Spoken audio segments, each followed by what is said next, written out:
সুইজারল্যান্ডের বিপক্ষে শুরুতেই গোল করে দুর্দান্ত সূচনা করল আর্জেন্টিনা। ম্যাচের প্রথম থেকেই আক্রমণাত্মক ফুটবল খেলতে শুরু করলেন লিওনেল মেসিরা। তাদের দ্রুতগতির আক্রমণে চাপে পড়ে যায় সুইজারল্যান্ডের রক্ষণভাগ। অবশেষে ম্যাচের মাত্র 9 মিনিটে আসে সেই কাঙ্ক্ষিত গোল। আর্জেন্টিনা একটি কর্নারের সুযোগ পায়। কর্নার থেকে লিওনেল মেসি নিখুঁতভাবে বল ভাসিয়ে দেন ডি বক্সে। ঠিক সেই মুহূর্তে দারুণ টাইমিংয়ে লাফিয়ে উঠে হেড করেন ম্যাকঅ্যালিস্টার। তার শক্তিশালী হেডে বল জড়িয়ে যায় জালে। গোলরক্ষকের তখন কিছুই করার ছিল না।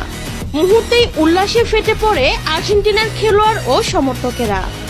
শুরুতেই গোল করে আত্মবিশ্বাসে ভরপুর হয়ে ওঠে আর্জেন্টিনা।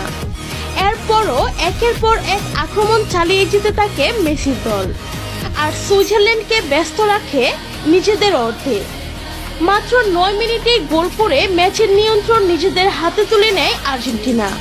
এমন দুর্দান্ত সূচনা দেখে ফুটবল প্রেমীরাও মুগ্ধ। শুরু থেকেই আক্রমণাত্মক ফুটবল খেলে আরেকবার নিজেদের শক্তির প্রমাণ দিলেন মেসিরা।